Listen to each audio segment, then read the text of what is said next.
Welcome to Clienting, the place to get information about legal marketing and client development in the digital age. Here are your hosts, Tsakalakis and Kelly Street.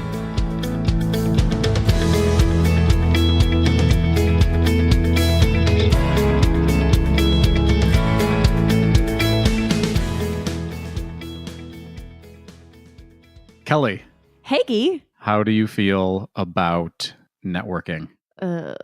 I feel like I actually am very bad at networking naturally. So much for your social mobility. No, I go to a networking event and I would generally much rather sit in the corner with a book and not participate in conversations until I get involved in a conversation.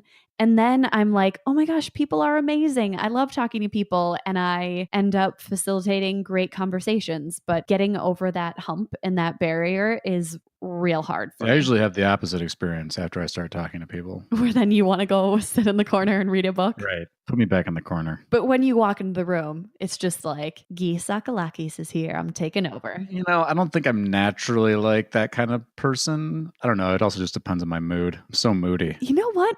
I don't know if listeners know quite how moody you are. They do now.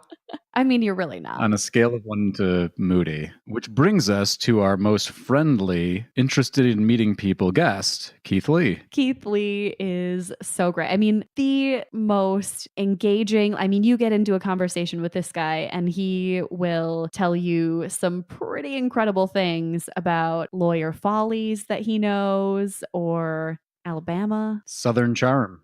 Keith, per our usual custom, why don't you go ahead and tell our listeners a little bit about yourself, what you'd like them to know, and let's jump right in. Hey, Guy and Kelly, very happy to be here.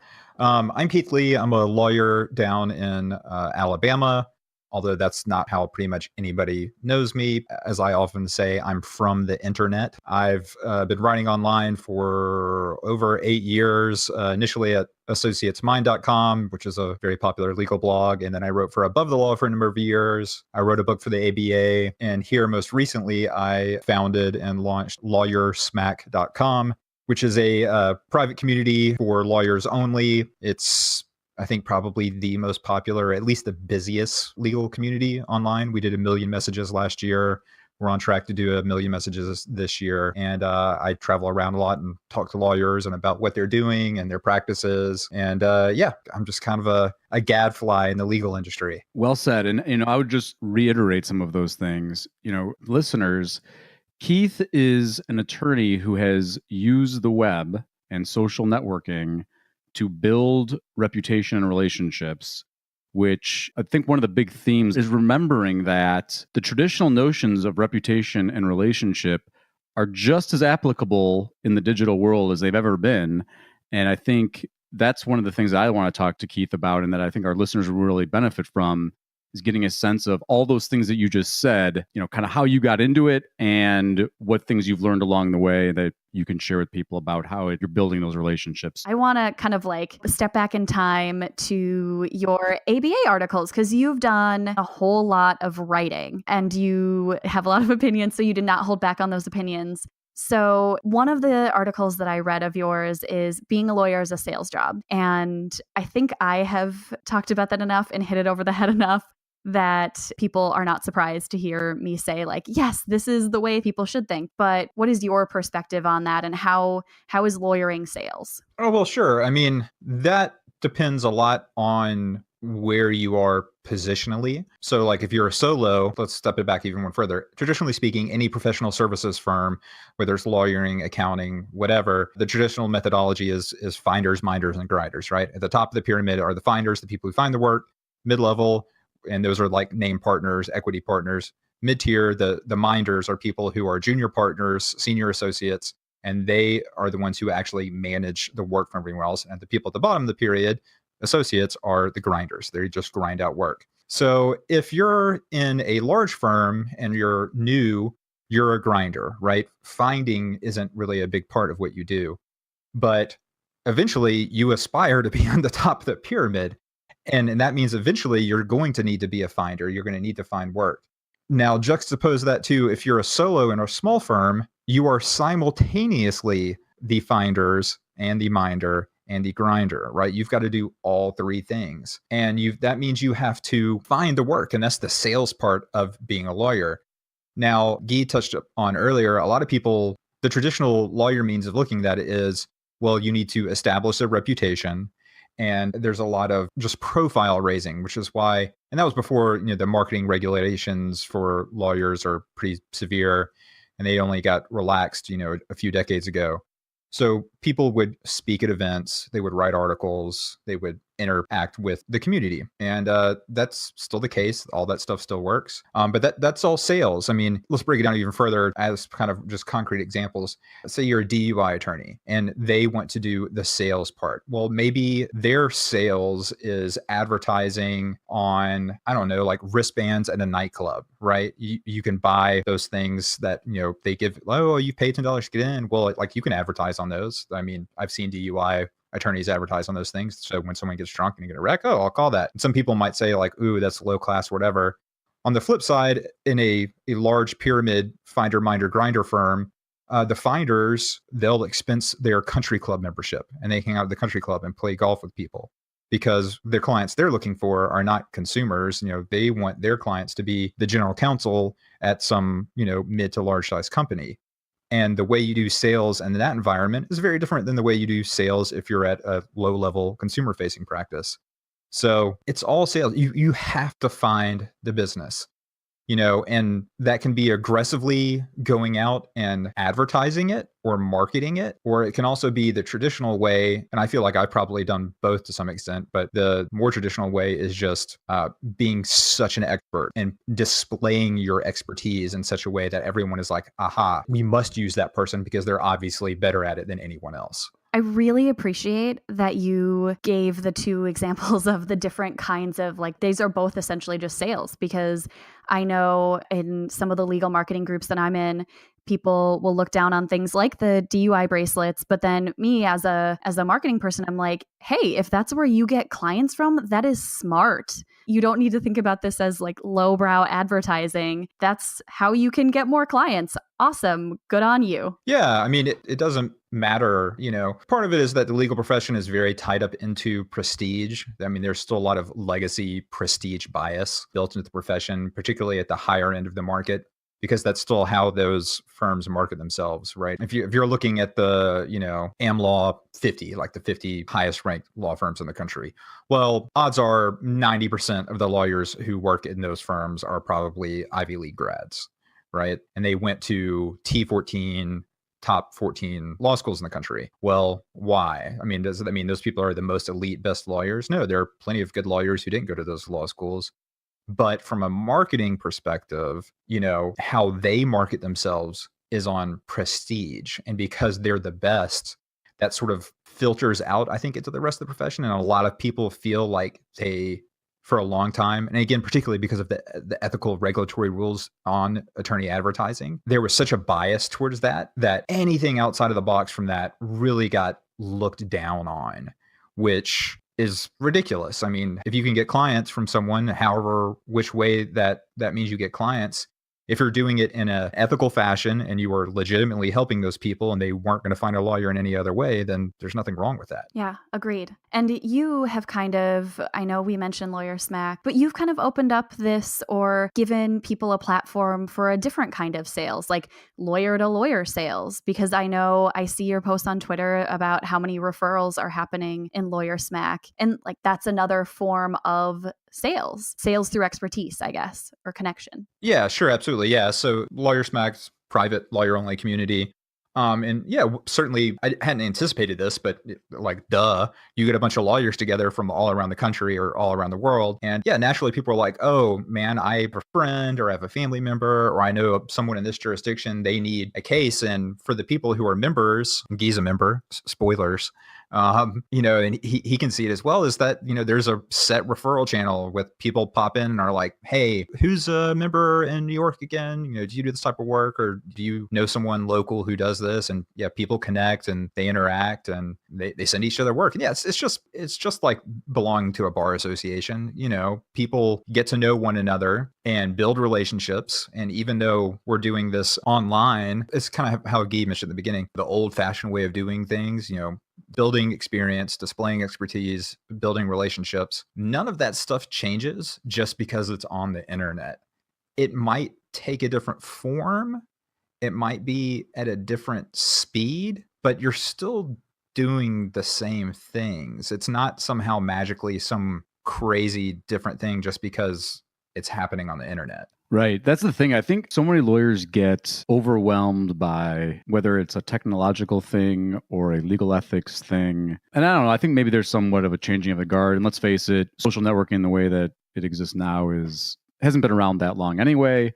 But one of the things that came to my mind in thinking about preparing for this conversation today is you have a great post at Associates Mind on how to start a conversation with anyone and what to do afterwards. And everyone check that out. But one of the things that I think is an obstacle for so many is whether it's the anxiety of interpersonal communication, or it's the anxiety of trying to get online, or it's the anxiety of, I need to spend my time practicing and not enough time for networking. Those are big obstacles for a lot of lawyers. One of the things that I think is so great about Lawyer Smack is, one, just because of the nature of the platform and the community that you've cultivated, it's very authentic, right? People are being themselves. And I think, in fact, in many ways, it's more authentic than what you see on places like Twitter and Facebook, because I think some people feel a little bit more maybe protected or something. But that's one of those things that I am always talking to lawyers about, is there's an anxiety component to whether it's just the networking or the technology or the ethics or something. I'd love to get your thoughts on that. I mean, in some ways, it's just like, get over it. Yeah, getting over it. I mean, I'm certainly of the generation that grew up on the internet. I don't have any anxiety about being online because I've been online since I was like 12. Like, I can barely remember before there being no internet. But so it's always been a thing for me, and I'm a very technologically inclined person. I've been a computer dork for years. All my web development, everything, I've personally done. And I've been on forums and online for a long time, way before social media. So for me, it was like, oh, okay, I just keep being myself and doing whatever. But that's not to discount people's anxiety about going on to new platforms and interacting with people in a different way. Some people aren't sure how to act or what to do, but it's actually probably the safest, easiest way to interact with people. I mean, you're not face to face, you're not in a group. There's not a lot of the things that induce anxiety in having conversations with people in person. Like, you're behind a computer screen. You can very authentically be yourself, or for better or for worse, you can inauthentically be yourself. The classic New York cartoon, where the two dogs in front of a computer, on the internet, nobody knows you're a dog. I haven't seen that one. Well, and in fairness, some of this anxiety is real, right? So there's that recent story. I don't know if it was the New Yorker, but I don't know if you saw the story about the real estate agent who, the theory is that someone saw something that she wrote on Facebook and then anonymously implied that she was having an affair with somebody else at one of her real estate showings and destroyed her reputation. And that's one of those things where that wears a lot of people out. And I think that keeps a lot of people kind of sometimes interacting on social media. Is they're like, who is this person on the other end of the line? Just because someone's got a name up and a picture up doesn't mean that's who they are. That's where you're on Twitter or something, and then suddenly you're like responding to like Law Dude 420 who has like an anime character as their picture, and it's like, who is this person? And do you really need to give that person the time of day? But maybe they're having like offering a good argument or point. And it's just this weird situation that I think weirds a lot of people out, because it's hard to know what's real and what's not. And pay attention, voters. Yeah, true. But yeah, kind of tying that in, I think maybe that's why Lawyer Smack in particular, maybe people are more authentic and let their hair down. Part of being a member is, I validate that everyone is a lawyer. I look up their bar credentials. I look up where they work, what they do. And then when people are in the community, they have to use their real picture. They have to use their real name. When you have to put your face and your name onto your words, when you have to own your words, people behave a little bit differently. Right. I think that elevates the conversation to some extent, and it also encourages some more authenticity.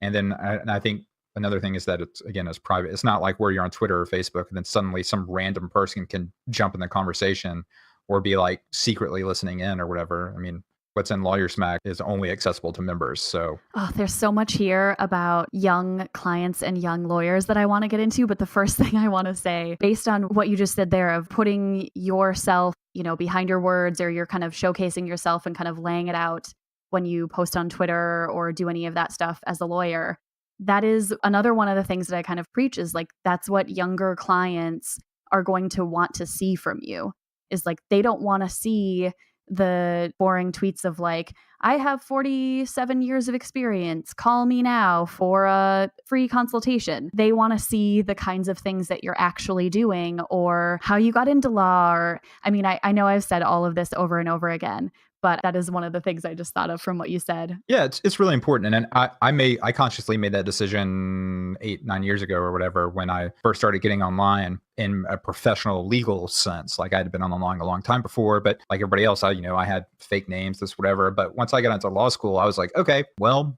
time to be me on all platforms. And that was 2010, 2009. Back when people were still a little cagey about, really being themselves on Twitter or all these other places. But I was just like, bam, here's my picture, here's my name, and I'm just going to totally open be me, and just for better or worse, go along with that. But again, it's the building reputation, displaying expertise part of being a lawyer, which is a long running thing. Everyone believes in that and knows that that works, and they've done it in person for a long time. Again, that doesn't change because it's on the internet. Like, you just behave in such a fashion that people can know who you are online. And yeah, and also to your point, yeah, that doesn't mean you have to be like, oh, I have 47 years experience, I'm a vigorous advocate for my client and zealous and blah, blah, blah, blah, blah, blah, blah. It's like, no, you are lame and boring. Go away, old person. You just be you, and whatever that happens to mean can change. I'm a big believer in terms of, I guess, marketing and branding. A big part of it is not so much just, again, some people want to be all things to all people, which just means you're nothing to no people. But in trying to find your audience or find the people you want to market to, it's just as important to identify the people that you don't want to interact with, the people you never want as clients, the people that you just are better off just like, look, I'm this way and I'm going to be so boldly this way that it actually discourages the type of people I don't like from even paying attention to me. And that's fine. I don't care. There's 6 billion people on the planet. If I can only appeal to 1% of the people and then only get 1% of those people to give me money, wow, I'll be like a multi-millionaire, super successful person, and I'll never have to think about dating for the rest of my life. People are too scared of pushing away people. People are too eager to be like, oh, I've got to please everyone and not offend anyone. No, offend the shit out of some people.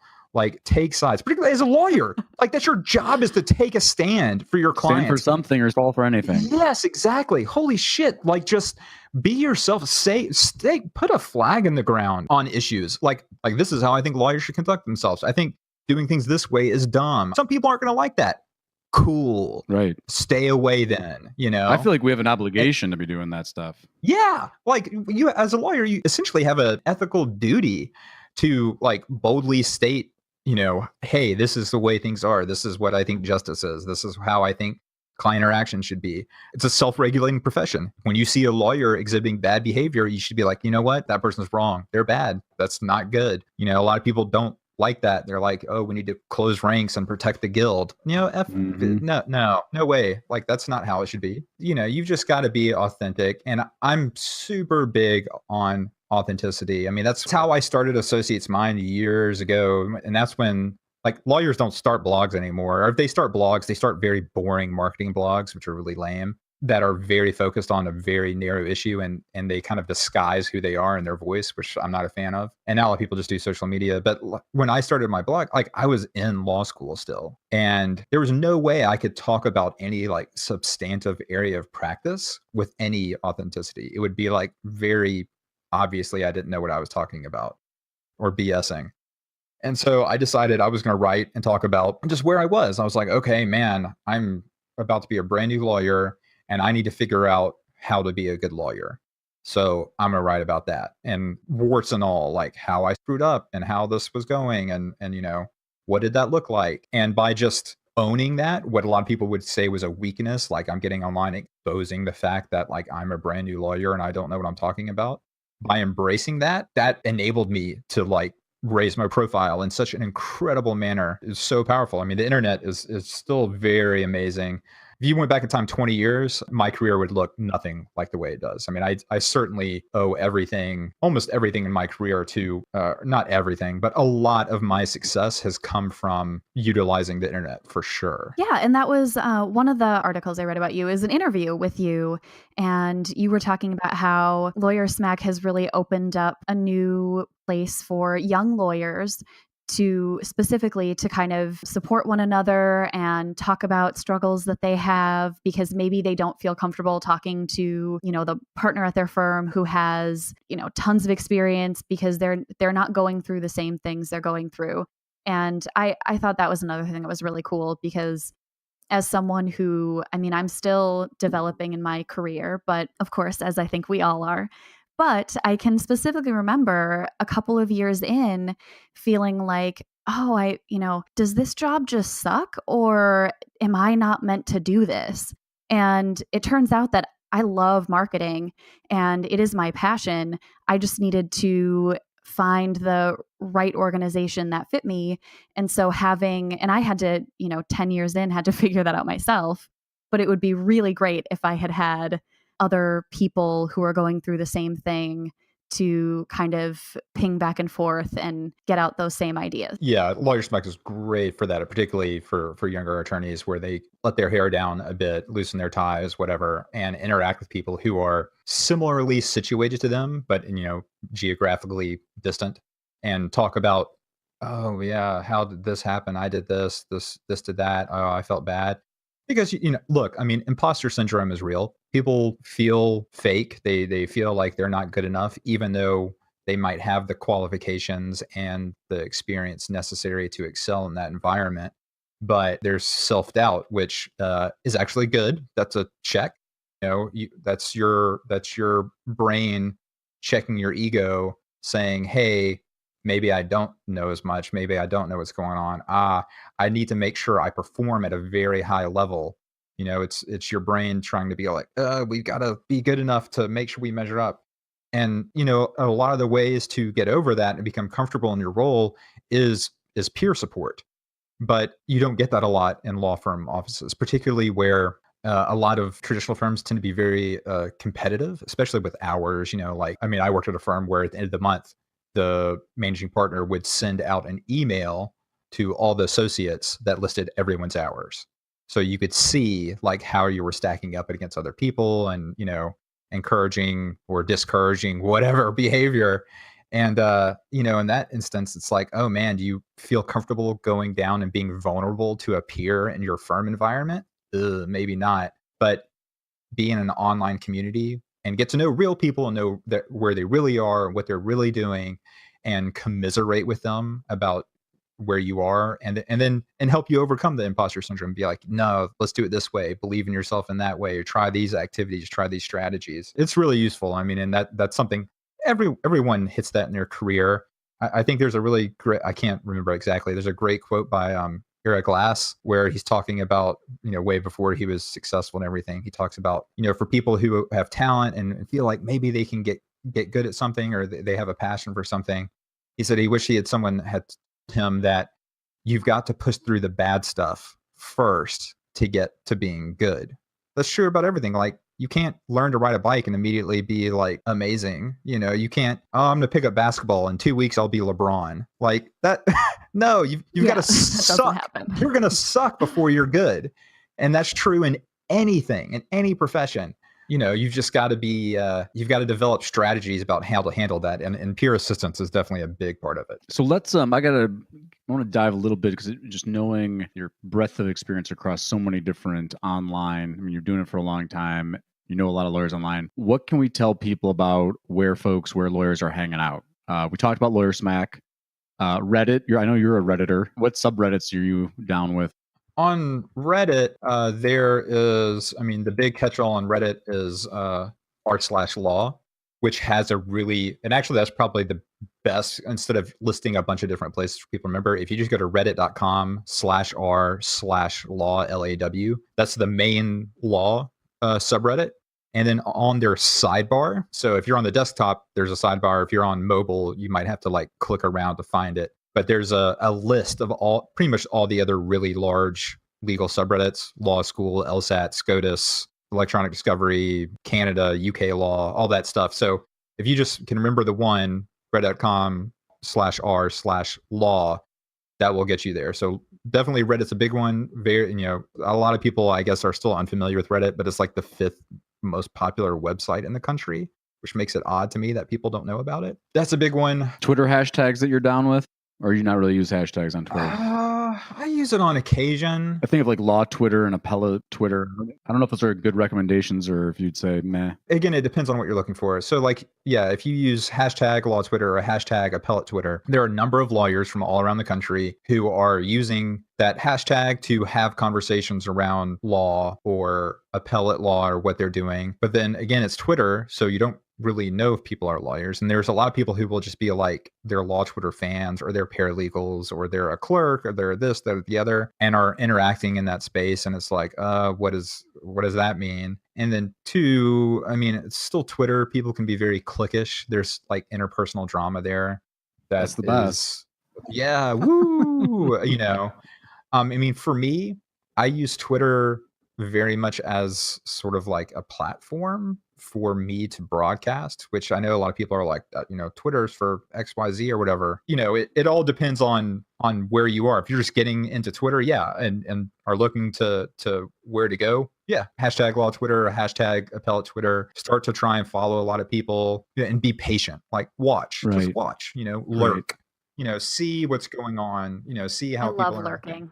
Yeah, lurking is a big part of it. So How about RSS feeds and blogs? You still using a RSS reader? Do you still check out blogs, or you kind of blogs? Oh, yeah. You go, okay, what do you like there? yeah, I use Feedly. Feedly? Okay. I like Feedly too, yeah. Yeah, I'm a RSS fiend. I always have been. Like, I cried, not really, but when Google Reader shut down, I was like, what? No, my God. RIP. Moment of silence. Yeah, I mean, so one thing that I think, if you go to associatesmind.com, up at the very top of my menu bar, there's a link that says resources.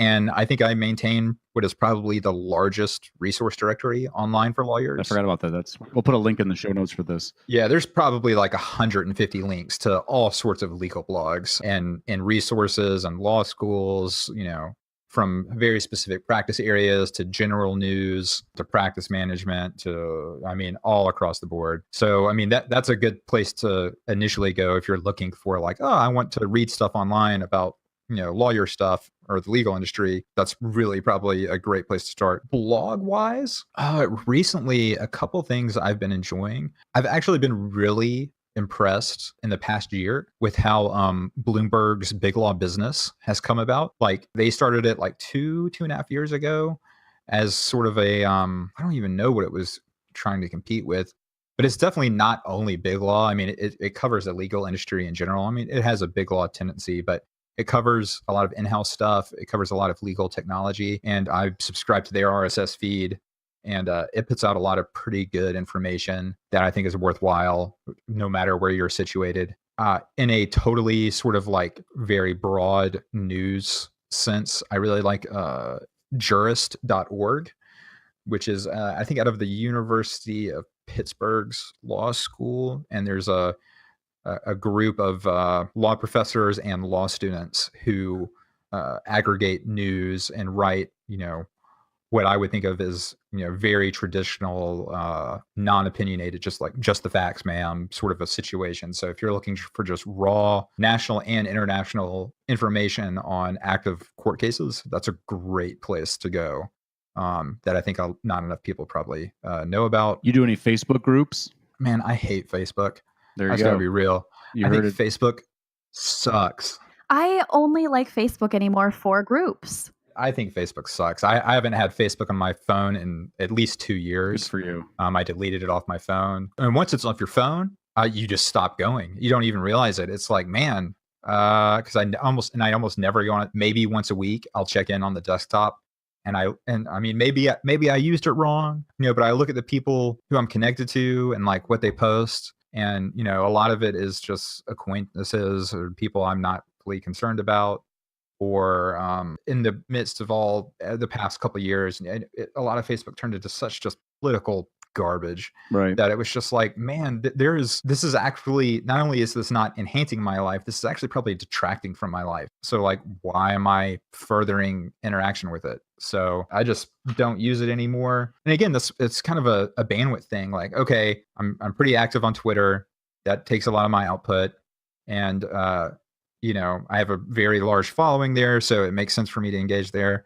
I have Lawyer Smack. You know, I have my own essentially private social media space for people. That takes a lot of my attention. And at some point in time, you know, I can only devote so much to all these different things. And for me, I pretty much whittled my, you know, quote unquote social media time down to Twitter.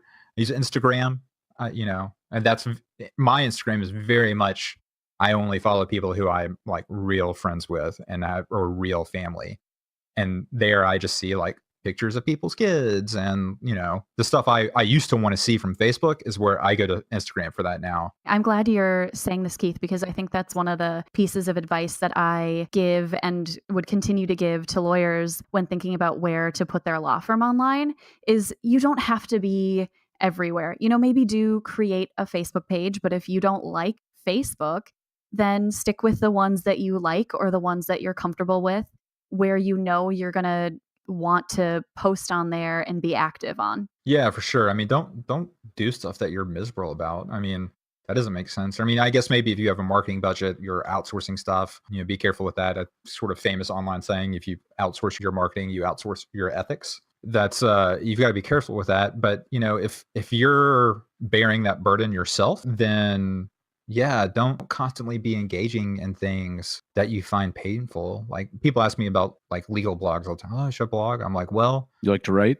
yeah, you like to write. I hope you like writing. You know, it's legal blogging is a pie eating contest where the first prize is you get to eat more pie, right? I mean, like, I love pie. like if you don't like writing, then you're not going to enjoy it. It's going to be painful and it's not going to be good for you. You know, you're going to have to figure out some way to overcome that. I mean, for me, I enjoy writing. Past year, I've been really busy. I haven't been able to do it as much, but you know, I really enjoy writing, and I enjoy writing super geek. You know, I'll write 2,000 words and not even think about it. Mm-hmm. Like when I tend to write blog posts, and maybe this is a strategy. You know, there's different strategies about how you want to market yourself or whatever. And there are times I write shorter ones, but generally speaking, I fall in the camp. Do you know? Are y'all familiar with Cal Newport? Mm-hmm.